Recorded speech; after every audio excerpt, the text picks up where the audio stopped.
Today is a panel discussion about the publishing process. I'm self-published.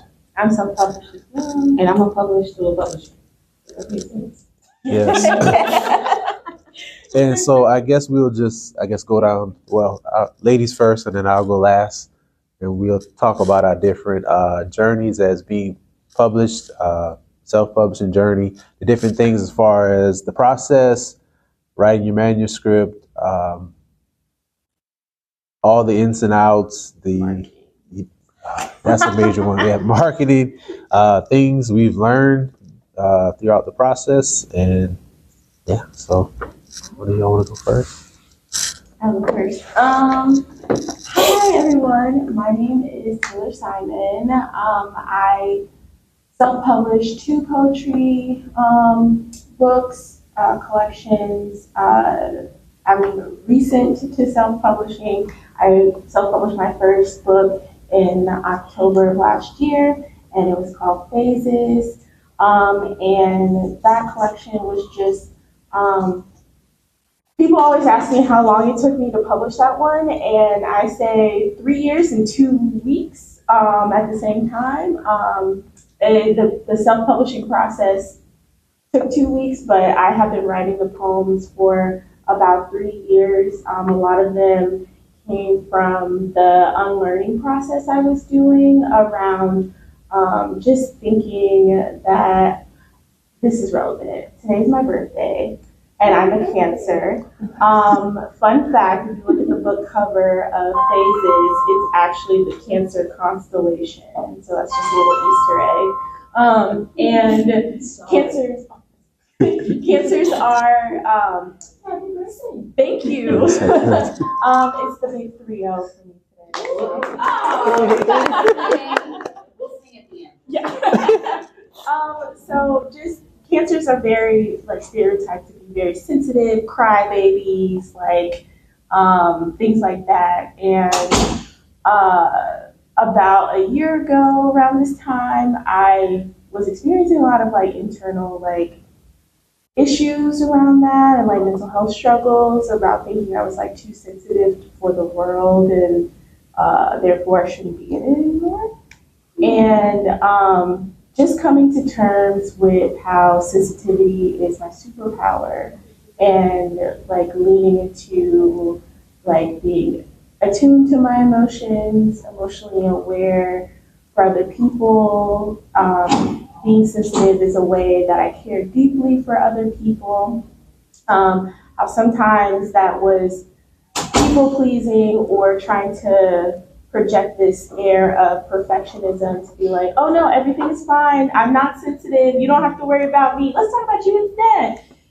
So the way the book is broken up is in phases of just me thinking that my feelings are a burden, learning that perfectionism to cover those feelings, unlearning that process, and then living more into alignment about leaning into my feelings and things like that. So that's the first book. And then my most recent book is called Love and Other Forms of Heartbreak, and it came out June 4th this month. And that one, it was a lot of poems I had already written, and I was just I'm just going to put together a collection of all my love poems, and just have a book about love poems. And then April of this year, I had a really good friend pass away unexpectedly, and I started writing a lot of grief poems. So that kind of changed the trajectory of the book, and that self-publishing process was interesting. Me and my friend Marla Taviano, she has self-published one book, which was picked up by a traditional publisher, and then went on to publish 2 more books. And we collaborated on a workshop for 30 days called Poetic Publish, Self-Publish Your Book of Poetry in 30 Days. We had 16 poets join us, and as of, I think, last week, we had 7 of them self-publish their poetry books, so we're super proud of them. So I wanted to challenge myself to do it along with everybody. So I self-published that book. It did not take 30 days because in the middle of the month, that's when my friend passed away. So again, that book took another like 2 weeks. So and you'll see the dedication that I dedicated that book to my grandmother, who was like the first major loss in my life. In fact, I have a cardinal tattoo because after she passed, I would see cardinals everywhere, and when she was alive, she always say blow kisses, and I never knew why, but I realized it's because it's connected to like those who are no longer with us. So I dedicated that book to my grandmother and my friend Quinn, and yeah, so that one is about different forms of love, and there's happy poems, there's sad poems, poems about self-love, love, family, friends, a lot of unrequited love poems because that's just my life. And yes, so that's the second poetry book I self-published. Did I answer the question?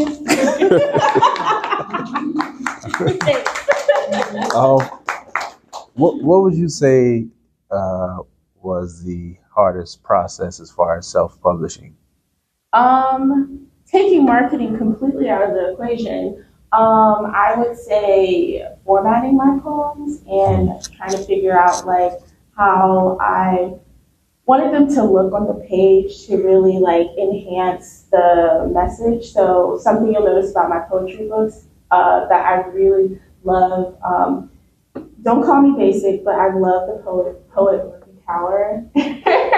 And people have a lot of beef with her because one, they think she's basic. Two, it was rumored that she was stealing work from Black women.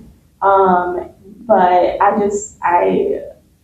which I love, Worcestershire, who's the poet that she stole work from. Their poems just feel very different for me, but that's a whole other conversation.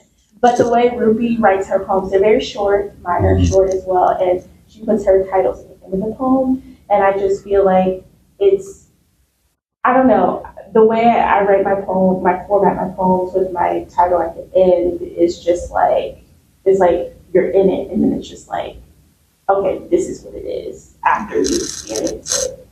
And figuring out what order to put things in, like phases was a little bit easier because I came up with like the categories and then I ordered them accordingly. But with Love and Other Forms of Heartbreak, I was like, okay, like how should I organize? But what I did was put them in the categories about like the different types of love and then kind of just read over to see like what order made sense for reading. So that was like the hardest part for me. I'm sure we'll get into marketing, but I will say one thing. I follow this content creator on Instagram. Her Instagram name is Inspired to Write. Her first name is Amy. I don't know her last name. She's out of like New Zealand or Australia or something. But she posted something and was like, why are you putting your whole soul into this piece of artwork for you to just post it on your story just once? Like, you need to believe in your art and talk about your art as much as like the work you put into it to find like your audience. And I was just like, okay, I'm not being annoying by saying like, hey, you should buy my books. Because I noticed like, also it's easy for me to sell books too because I own a bookstore called Liberation is Lit. Which is primarily used, but I work with a lot of like local independent authors, and I prioritize selling books by Black, Indigenous people of color, LGBTQ+, and disabled writers. And so I sell my book in like when I do my pop-ups and stuff. And I always get the question, even before I publish my book, like, oh, are any of these yours or are all of these yours? And I'm like, obviously not all of these are mine, but now I can say like, oh yeah, these two are mine, even though people are just like, you should have led with that. And I'm just like, well, I don't want to be biased about my work among all this other great work. So that's kind of easy for me to sell my books that way. My turn? Okay. Yeah. Okay, so it's funny because I have practiced the same all day yesterday.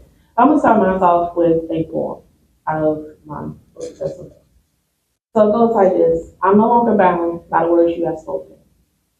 My mind is sharper and I will remain focused. I am set free because God lives in me. See, there's more than me that you can see.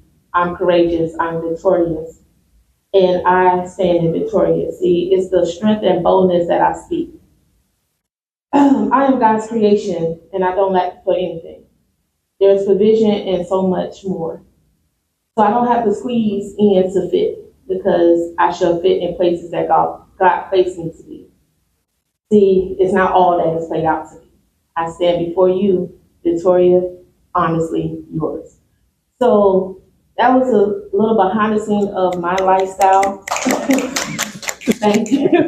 Why I did poetry. I started poetry at the age of 15, and it was an all-girls summer camp. And communication was very hard for me at the time, and still is, because everything that I spoke or released out of my mouth, it will always be illustrated into somebody else's imagination, a whole different picture, or it would be pushed aside. So I developed poetry, and I didn't know my poetry turned to a ministry.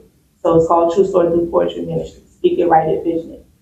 And as I grew, as I was going through my journey at the age of 15, I started developing my spiritual walk. And I gotten stronger. And God already told me, hey, you already have a ministry. It's the title. But also you have a message. And I want to encourage everyone in here that everybody is a writer. Everybody is an author. Everyone is a poet. And it may not, my story may not be your story. My story may not be everyone else's story here. But we all have a story. And my poem, my inspiration books, I have 4 books, 3 co-authors. I think that's what you call it when you're into other books. Yeah. So co-author. And as I went through, I had 3 publishers that I was dealing with. And they were all, it was really weird because 2 of them were are poets.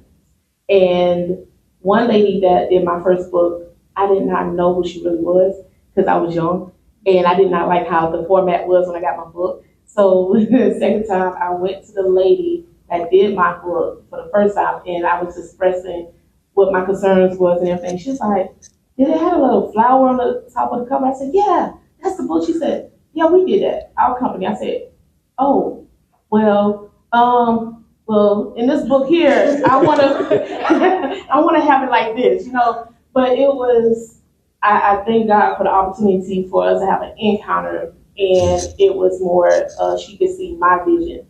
And when we did that book, that was, the second book was Flesh versus Spirit, Are You Equipped?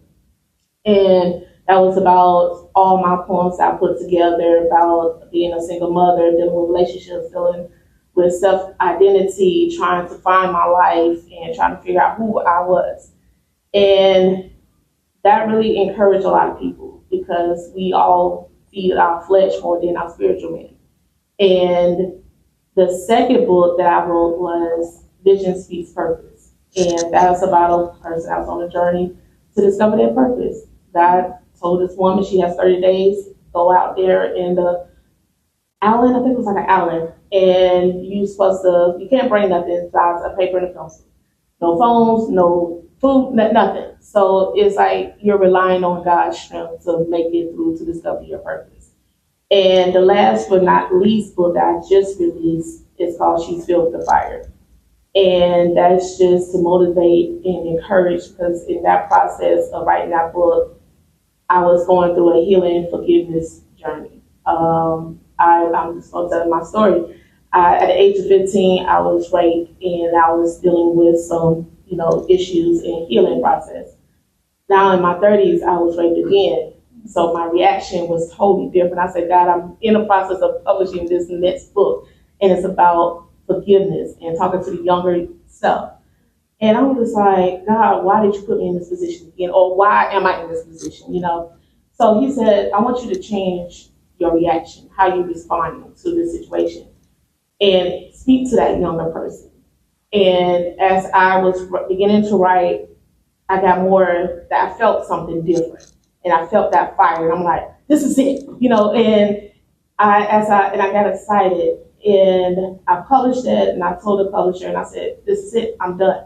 She's like, are you sure? Because I told her a couple months that I gave her my deadline, how soon I wanted it to be done and out. She said, all right. Then I called her again, wait, I'm not ready yet. And she was like, all right, Victoria, what else now? So, but she was grace, you know, and it was real good that God brought these three women into my life to help me publish and share my story and to encourage others. The process did not last long. Well, the waiting period didn't last long, but the writing journey was the hardest. But I noticed that as you write, the more you fall in love with your book, the more that you fall in love with what you're doing and your passion. So as I as I finished writing that book, I said, okay, God, I'm done writing. And he was like, okay, that's what you think. So I said, okay, what else I'm going to do?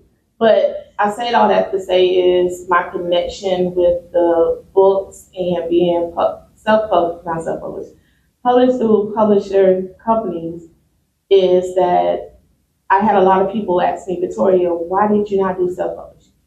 Why you didn't do, you could do this by yourself. And I was like, yeah, I can. I can, Google and all this other stuff. I can do all this. But the Holy Spirit told me, he said, you was at 15 years old, you thought you was by yourself the whole entire time. This task here, this assignment is not for you to carry on your own. And he said, so I brought you 3 people to help you out with this.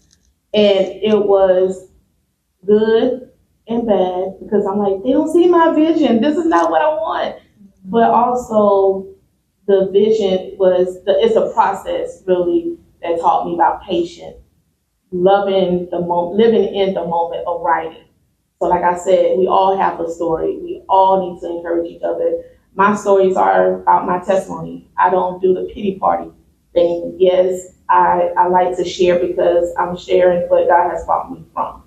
And like I stated before, I stand in victorious because if you read from the beginning of the flesh versus spirit to now she's filled with the fire, you're like, wow, and she's still here, but God. So I just encourage people and y'all, everyone here, that you are an author and you have a gift, whether that's drawing, writing a book, doing a questioning book or a children's book, whatever book it is, you have it.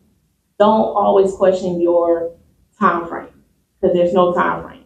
I always say when I was speaking with the companies and the young ladies, I was like, they always ask, what is the deadline? I don't know. I just want to get it done, And it was very, I may see the vision of, okay, I want it done and published out by June. It's not going to be June when it comes out. It may be in January of next year, but it was a process thing because you're still learning. And my stories, like I stated before, and I'm going to say it again, but it's about my true story and how God set me free from bondage. And yes, did I answer all my questions? I have a question. Yes. Well, 2 questions. Who was the publisher you went with, and how did you connect with them?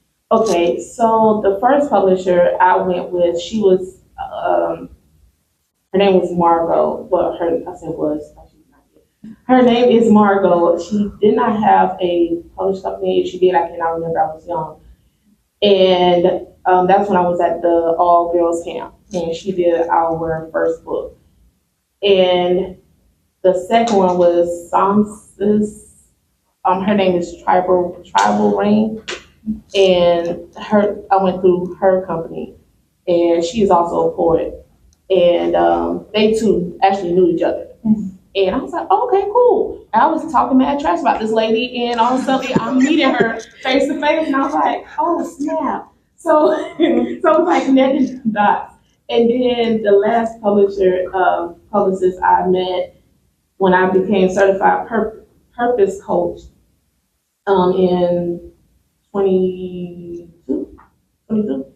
And I met her, and she has a published company. And hers is Buttercomb Publishing. And when I spoke with her, she was like, I want to do your book. And I was like, do you know how to do poetry books? But it was like in my mind, I was like, she's not a poet, but The Holy Spirit's like, no, don't worry about that. You know, I got this. You just give her your word, give her what you need, and go from there. And when I said she has so much grace with me, because no matter how many times I told her, can you bring that back to me? Let me, change this or change the title. And I changed the whole image of the cover book. And she was like, all right, now this is the last one. I said, I'm sorry.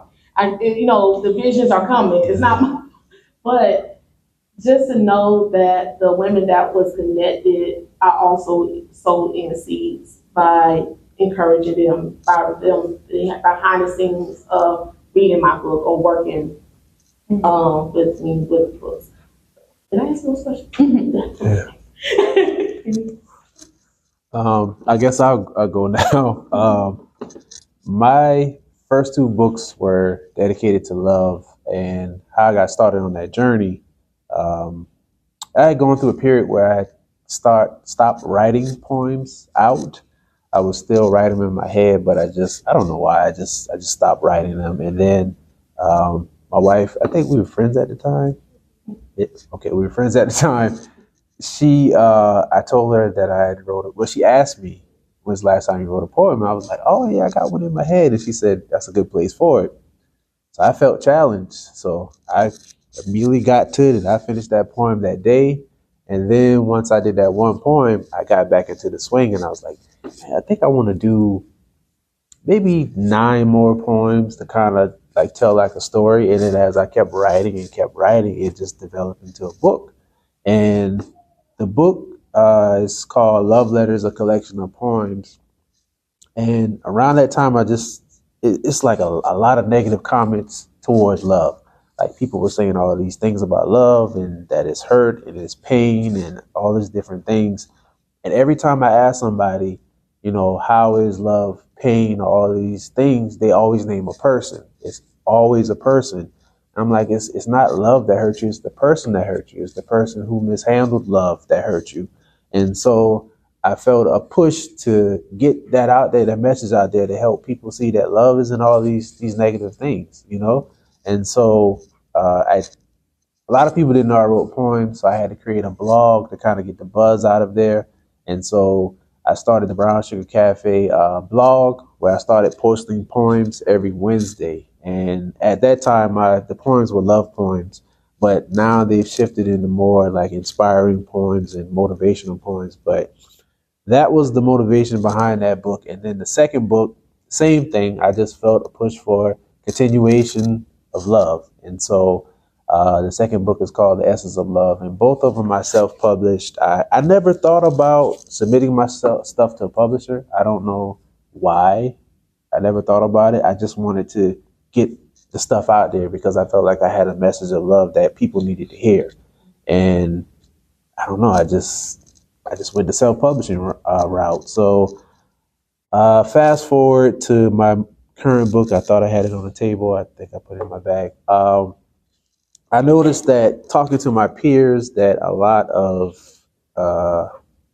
conversation about love, especially when it comes to men, when we talk about things we don't, for the most part, don't normally express love and things like that. So I wanted to have something that's kind of targeting a male audience, but also still in the vein of inspiration. And then as I was writing the book, that was during the time of the pandemic and when George Floyd was murdered and the protesting. And so writing became my outlet for my frustration because seeing that really affected me in a horrible way. Like I told my wife, I couldn't express how I felt, but I just know that I wasn't okay.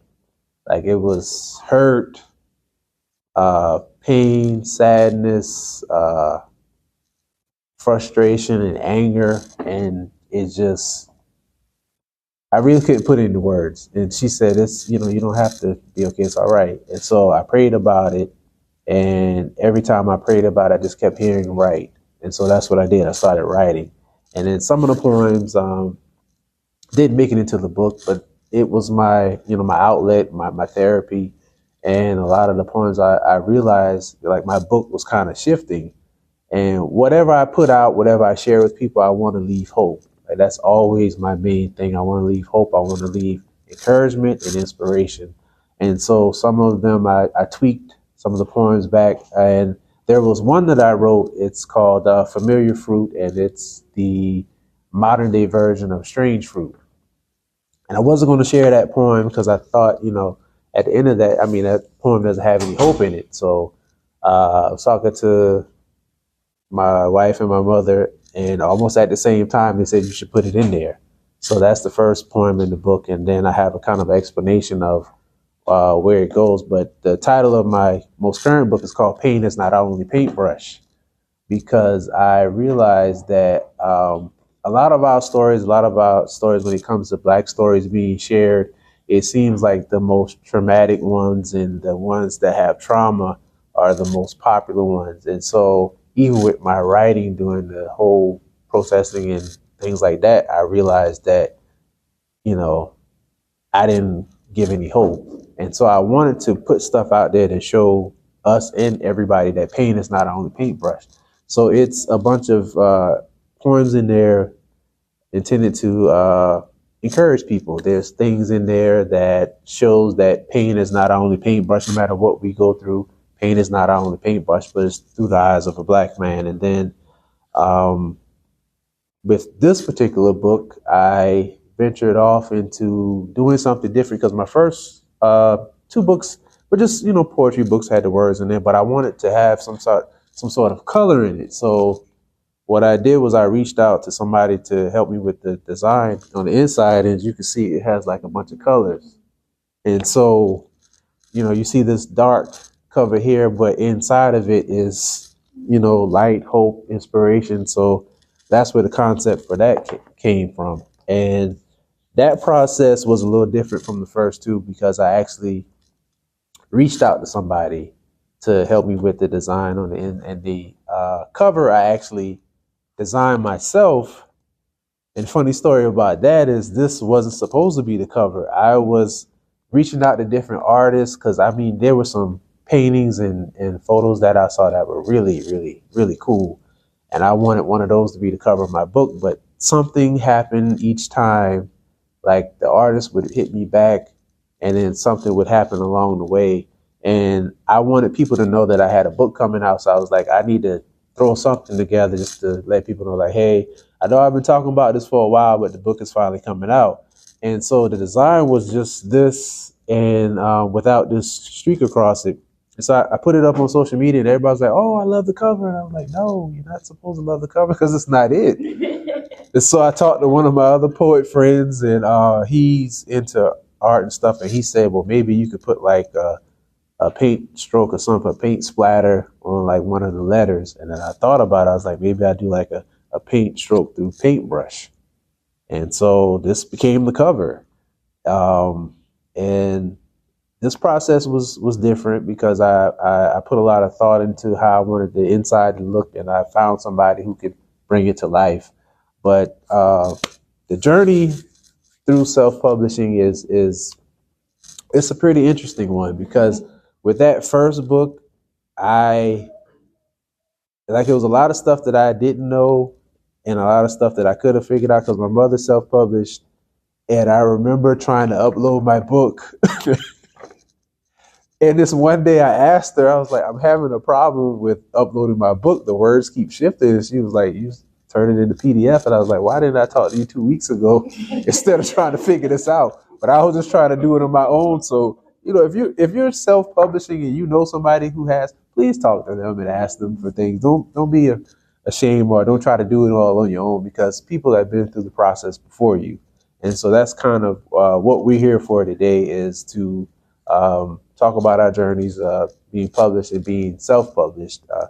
We were supposed to have a moderator, but we're just kind of winging it right now, so bear with us. I guess if anybody has any questions or anything. This is y'all session. Yeah. Yeah. We're at the second half, so this is y'all session. What are some of the costs related to stuff? I'm so glad you asked that. Does anybody want to? Well, I guess y'all too, because I'm gonna do a company. I was just talking to a friend who's interested in self-publishing. I was talking to them Thursday, and I was like, "What questions do you have?" First question: how much does it cost? you could do it as cheap as for free. But, however, I would strongly recommend you invest in two things, like whether it's poetry or not. A book cover designer and an editor. I like if you are gonna spend any money, like those two right there, because like if you have a large social media following, if you're using your book as like you're a motivational speaker and you have like a audience, or if you're an entrepreneur, business owner, you have your built-in readers that you can do marketing with, so you don't have to spend all these big bucks on marketing. Those are the two I would say like invest in, because you can if you publish, Amazon is the most popular, although I caution people just doing Amazon because Amazon likes to have exclusivity. So Ingram Spark is like the industry standard for self-publishing, and they distribute your books to Amazon and Barnes and Noble and yeah, like all of them. Like that's where, and the on the back end, you do a print version versus ebook. They distribute to Ingram, which is where all the bookstores buy your books. So if you want to reach out to your local bookstore and be like, "Hey, I just self-published a book," a lot of them will ask, "Well, is it available on Ingram distribution?" And they'll distribute your book that way. When I tried to self-publish on Ingram Spark, though, I got a bunch of error messages and I didn't know how to fix them. So I was just like, I'm gonna try something else. So if you don't get the error messages, that's Ingram is industry standard. And if you don't know how to fix the error messages, I'll hit you up when I learn how to fix them. But if not, there are people at Fiverr Yes. who pay to fix those error messages. And I use a site called Draft the number 2 digital. And they don't have as many features as in Ingram Spark, but they still distribute your book widely. Even Hoopla, which we're at the library, I don't know if y'all are familiar with Hoopla, but it's an app where you can get a bunch of ebooks and audiobooks. So my book is available on Hoopla for that. And to self-publish through those and Amazon is free. And another question I get is, do you have to buy an ISBN number? Obviously, it's better to own your ISBN number than not. But similarly, if you were working with a traditional publisher, they own your ISBN number and they're using it to publish your book. So you could get a free ISBN number through Amazon, Ingram, or Draft to Digital. They can provide a free one. So there are some ways you can kind of like cut corners for costs, but I will say, like, unless you're an artist or really strongly believe in, or have a simple cover design, like both my books have very simple cover designs, so I did it myself as well. But if you do not believe in your artistic abilities, I would say hire somebody for cover design, because that is your first level of marketing. I'm an avid reader, and I will tell you, it's a lie that people don't judge books by their cover. They do. I do, as an avid reader. And then for editor, you want to make sure your book is like the most polished version that it can be. So definitely like investing in an editor, I would say, because I've read self-published books and I'm just like, oh my gosh, like this word is misspelled, and like it's not the fault or quality of the writer. It's just like when you're in your own work, like just like thinking about how you had to do essays in school, like spell check catches the things that you may miss. Like having a different set of eyes can be really helpful, especially around poetry. Just if things like need more elaboration or clarity, things like that, you can get an editor to have like another set of eyes. So I would say invest in those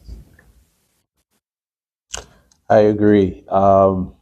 Also, even if when you get an editor and you get your stuff back, also check over it as well, because sometimes professional editors make mistakes. We've all seen school textbooks with words misspelled, words missing. So, don't be afraid to look over it as well when you get it back.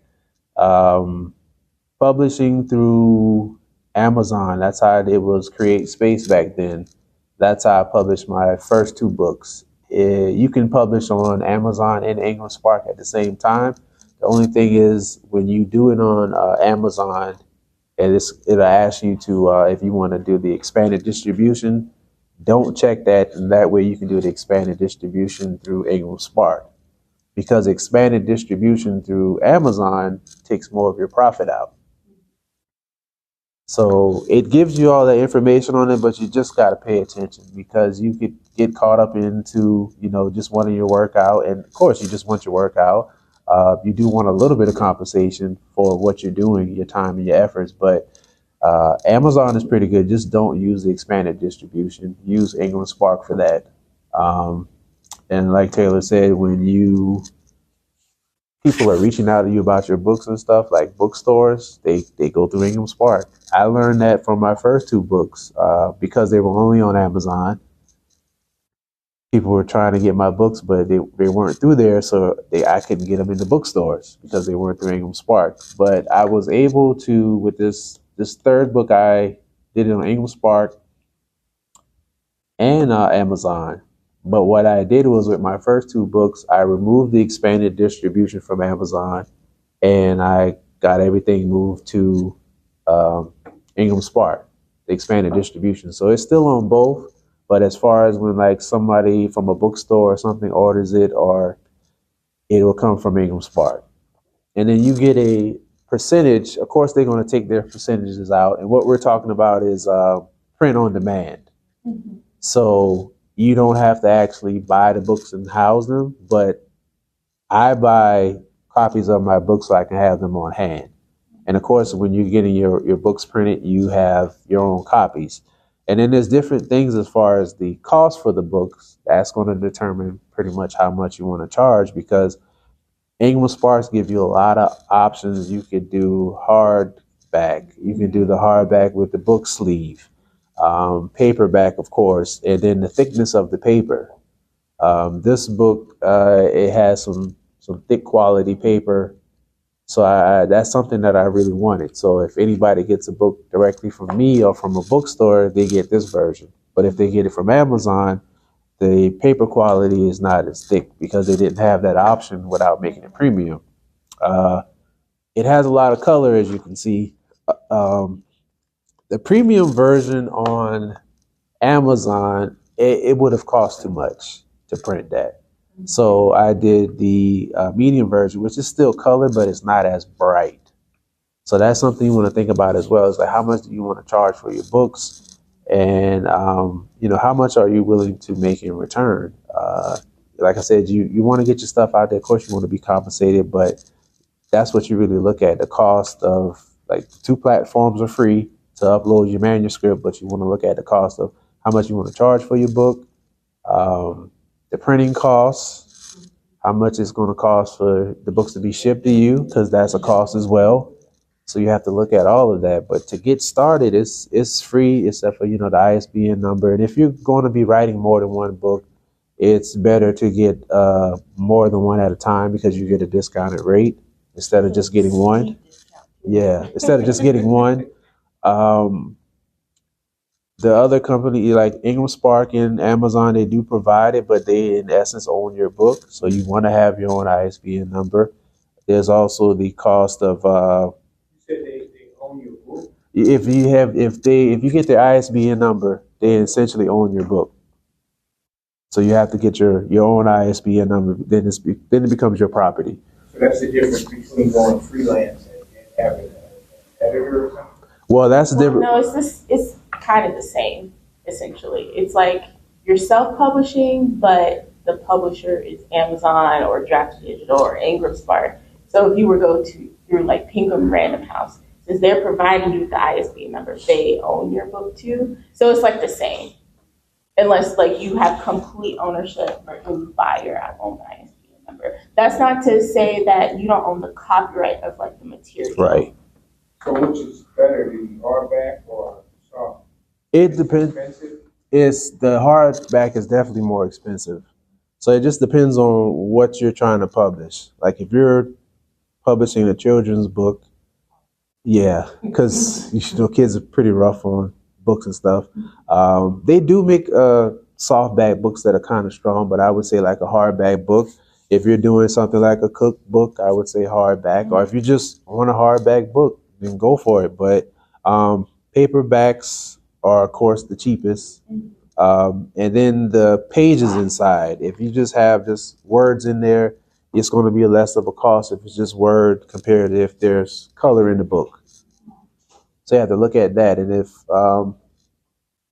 if you have pictures, like you said as well, how do you want the pictures to look? Do you want them to be bright and vibrant? Because like with this, the premium one was brighter, but I loved how it gave like a rustic look to it without it being so bright. It was, you know, I liked how that looked, so I decided to go with it.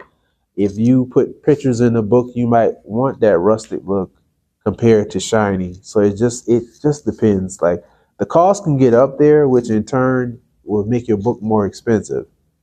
And depending on what you're trying to get out there and who you're trying to reach, you know, you have to think, does it really make sense to make this book super expensive to where nobody will buy it or it won't reach people, or the content in the book is just that, like say you have something with a bunch of pictures in it. Of course you probably will want to spend more for a hardcover book and things like that. And people will see that, you know, this is a book full of pictures and things like that. So I can kind of understand it. But I don't believe just having like a hardback book where you're charging $30 for it just makes sense because it's a hardback. You have to look at like, of course, the work you put into it, the number of pages, but realistically, you have to think about. There's another thing about self-publishing you have to think about. You have known authors and people who everybody knows, and their books are a certain cost. So you have to look at your genre and look at what the similar costs are, the popular people, the non-popular people, and kind of stay in that range, especially introducing the book. And one thing I found that was pretty beneficial is doing a pre-sale. You can offer your book at a discounted price during a pre-sale. My first two books, I didn't have a pre-sale. Um, I just, when I thought about it, it was always too late. So with this book, I did a pre-sale and I offered a book at a discounted price for pre-sale. So that's some things you have to look at as well. And if you're self-publishing, they always recommend to not put the, you know, how sometimes you'll see the price on the barcode of the book. They recommend don't do that because you might be somewhere and it might be less, or you might need to charge more depending. So it's just some little tips like that. I noticed the book is dark, color with a light. I'm not a reader that much of, nor am I a publisher, but what would attract me, you know what I mean, to a book that just sits there, you know what I mean? It, the cover, like she said too, is like, what about the cover made jump off? For me, this was, a lot of people just like the basic version of this cover. Everybody said it was so I went with it. Some people do tests where they have little groups where they do test covers to see how people react to them or whatever. But I encourage people, it's what you feel, what represents your book. This is pretty basic, and but it's, to me, it's like the title is catchy. Paint is not only paintbrush, and then you open it, it's just like full of all this color and all this life. So it just depends. Some people have some very intricate book covers with some very, I mean, wonderful art. Some people just use a picture of something. Like my first book, I had a picture of me writing. That my sister's a photographer, and I had a picture of like from here to here of me writing, and then I changed the cover. It's me writing as well, but it's a different type of cover. I have on something different, and it's more pronounced to the cover. Um, my second book is just the essence of love written on the side. It's burgundy red, just depends on the shade, I guess.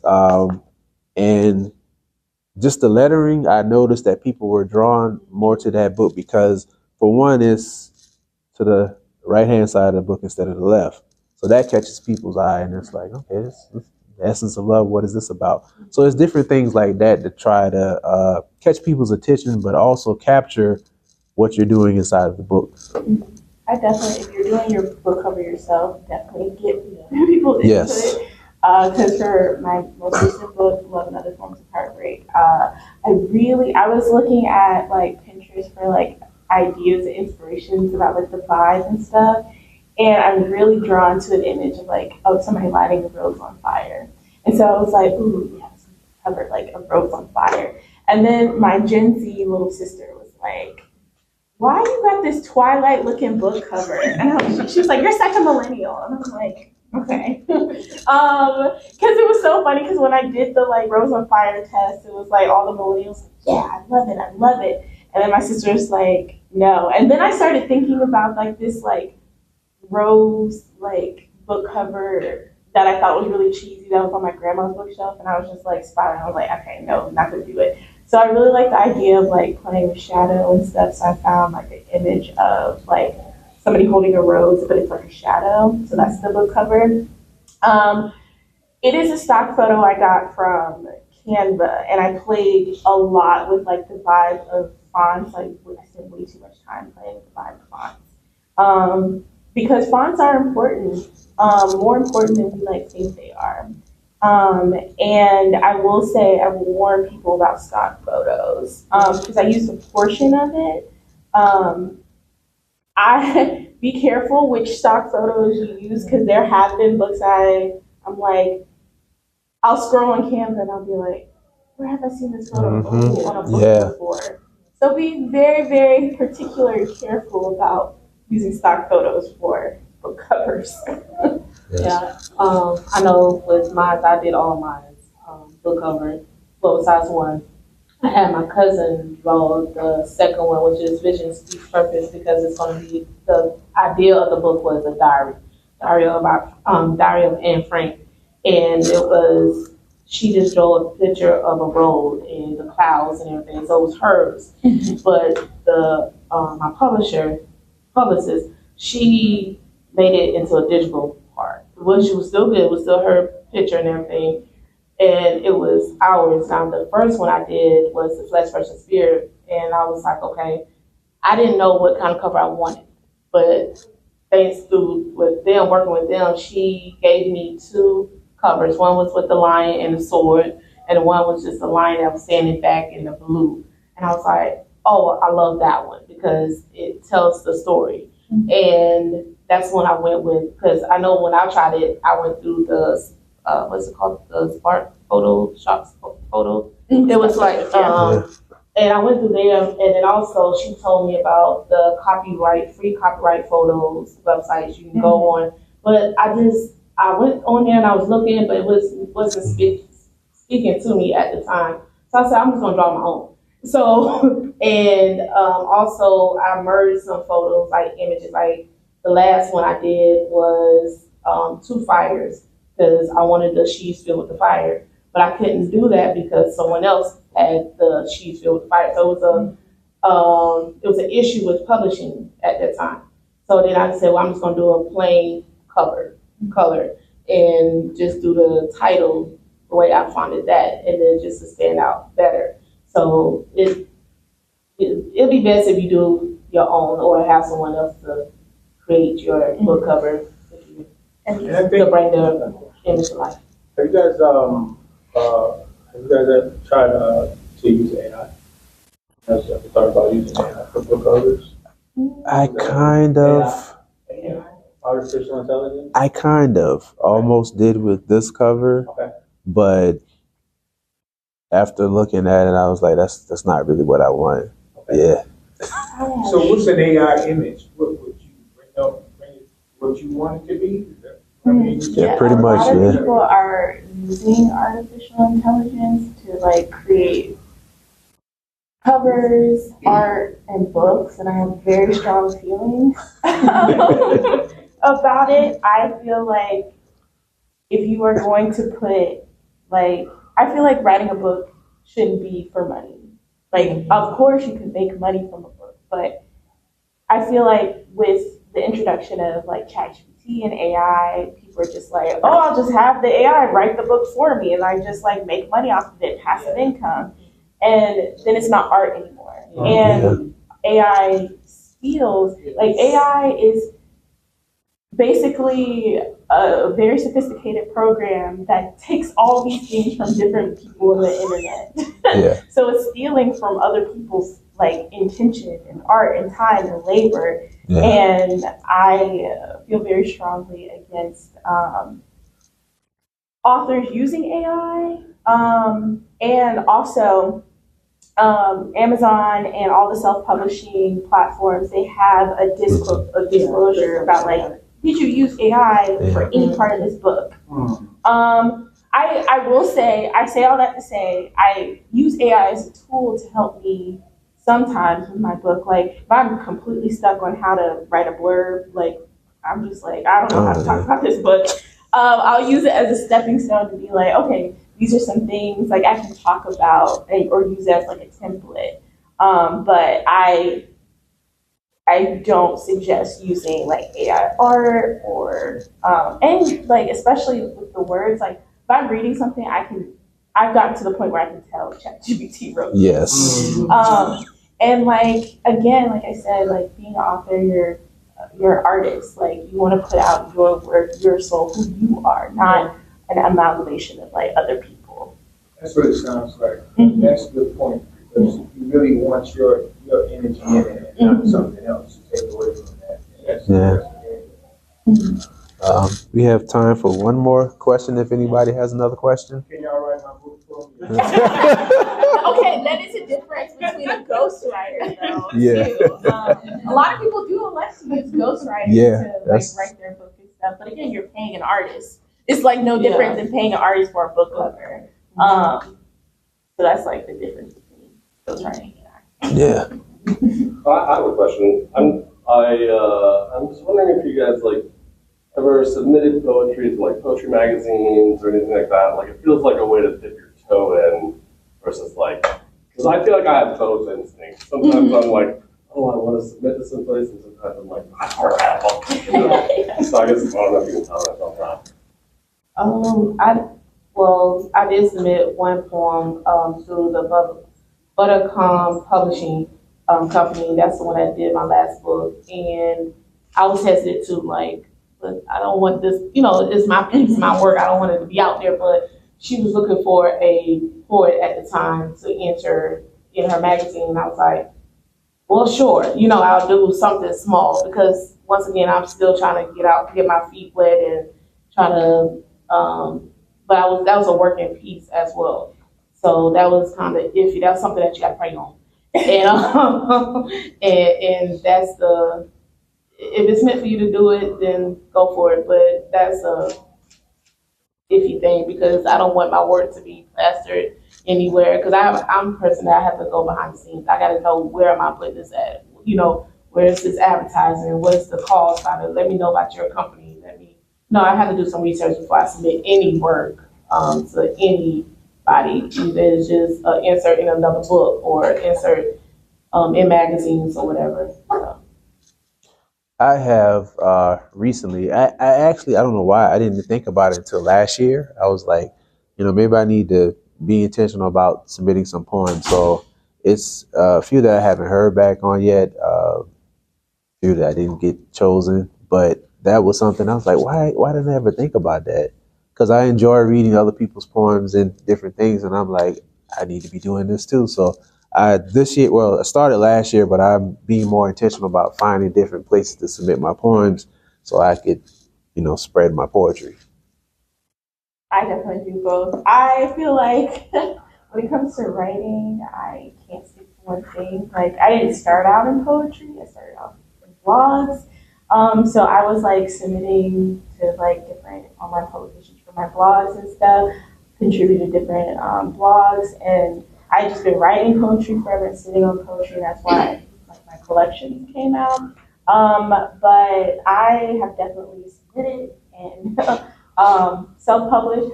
I feel like people think that I don't know. I feel like people think self-publishing is just, oh, you can't get published anywhere else, so you self-publish. And I'm like, that is not the case. And like I said earlier with my friend Marla, like she self-published her first book, and then she submitted her other two to, well, her second one to a publisher, and then after they picked up that one, they wanted to pick up the first one. And if y'all have read 50 Shades of Grey, if you've read Rupi Kaur's first poetry book, Milk and Honey, like all of those were self-published first, and then publishers picked them up after. So like self-publishing can be a way for you to start your writing career. And something I'm really interested in, I've just made books my life at this point, but something I'm really interested with my work with my bookstore Liberation is Lit is using your story, kind of like what you were saying, Victoria, using your story as a way to start your own movement. Because like writing is such a vulnerable experience, storytelling is such a vulnerable experience where like we're humans and we seek to connect to other people, and how can we like uplift and inspire like you do through your poetry. And traditional publishing, especially with the big publishers, it can feel very gatekeepy. Like it's really hard for people who have been marginalized to get their stories because a lot of the traditional publishers like this isn't marketable. So I see self-publishing as a way of building your own table when you can't get a seat at theirs. But also, like I said, it's a platform that can lead you to traditional publishing.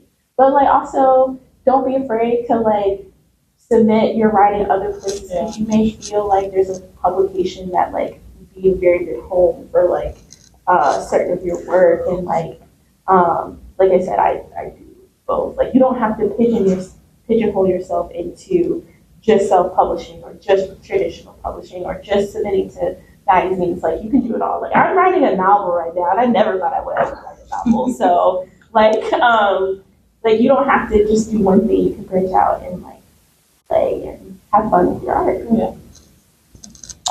Okay, well, everybody, this concludes our session. Please fill out a survey. There are QR codes throughout the library.